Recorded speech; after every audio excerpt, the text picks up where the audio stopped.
I'm thrilled to be here in the Badger State with the hardworking men and women of Foxconn working with you.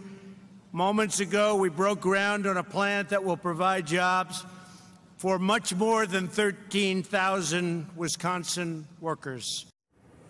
Okie dokie. That was President Trump yesterday at the groundbreaking ceremony for Foxconn Manufacturing's newest plant opening in Wisconsin. And those 13,000 jobs he mentioned might actually cost the state more than it's worth. Are you scratching your heads? For starters, Wisconsin is actually paying Foxconn for jobs as much as $3 billion in tax incentives in order to bring the company to their state. That is in addition to the $134 million in highway improvements near the new facility and $764 million in local city and county tax incentives for a grand total of almost $4 billion that Wisconsin is giving to Foxconn. And for their part, Foxconn promises to invest $10 billion with the potential to create 13,000 jobs. That is the number that the president cited. So let's give them the benefit of the doubt and say that perhaps they do come through with the 13,000 new jobs. That still means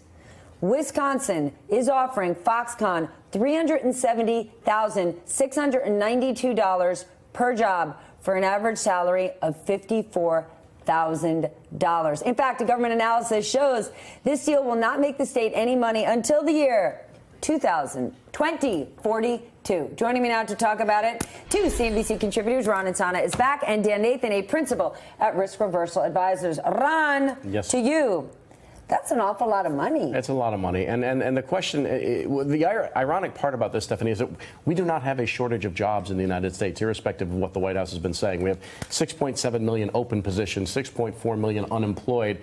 We have a massive skills gap that keeps the open positions from being filled. So while it's always nice to see jobs being created in a state, particularly a state like Wisconsin, which probably needs the diversification to other industries, it is, number one, expensive, but two, flies in the face of the reality that we're searching for jobs and not searching for workers. Okay, Dan, people are skeptical about this deal because if you remember, they made a promise to Harrisburg, Pennsylvania for a project. It never materializes. Why should Wisconsin trust their pledge of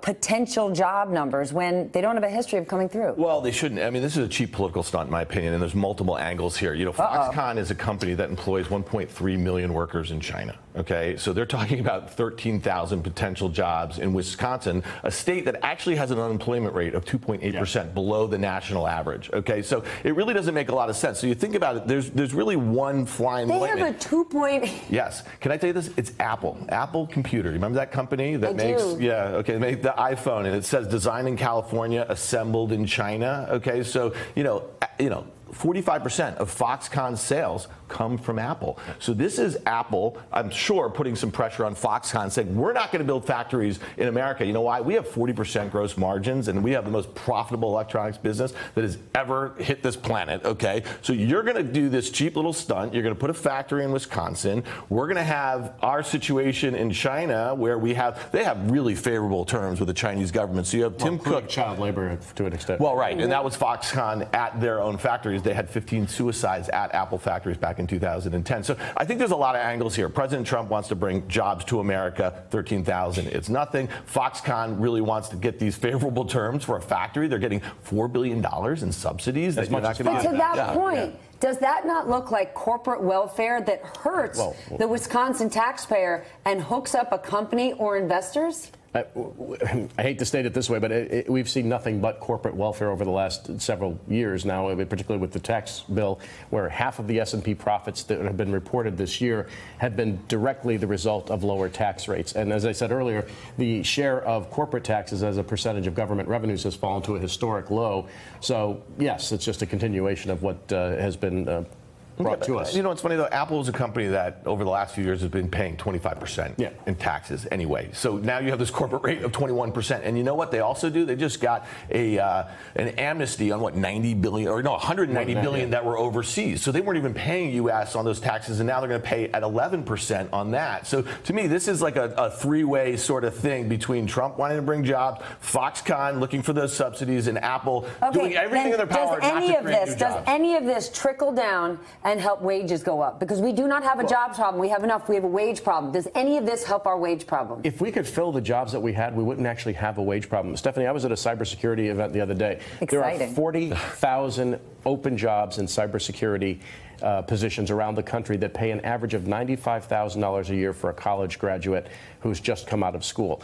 We have welding jobs that pay $100,000 a year. We have trucking jobs that pay $80,000 a year, all of which are going wanting for workers. So were those positions to be filled, which are relatively decent wages, you'd see an updraft in wages. What we're seeing right now is this massive skills gap where the jobs just can't be filled, or there are people who are just refusing to take those jobs. Okay, then can I ask for a moment? President going after Harley Davidson, saying all that I did for you. I, for one, can't figure out what it is that he did for Harley Davidson, but is this an example of the president getting worried that the tariffs aren't going to work out? Well, I don't think they have a pretty clear strategy, and I think the juxtaposition in Wisconsin between Harley and this Foxconn thing is really interesting. And this also goes back to retaliatory measures. Yeah. Apple faces massive potential issues, especially when you think about the ZTE thing. ZTE supposedly just paid our government $1 billion in fines for doing business with North Korea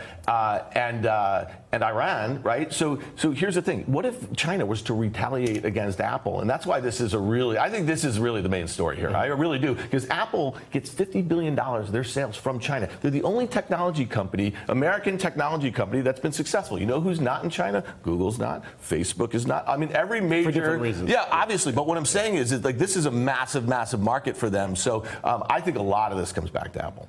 Hey there, I'm Chris Hayes from MSNBC. Thanks for watching MSNBC on YouTube. If you want to keep up to date with the videos we're putting out, you can click subscribe just below me or click over on this list to see lots of other great videos.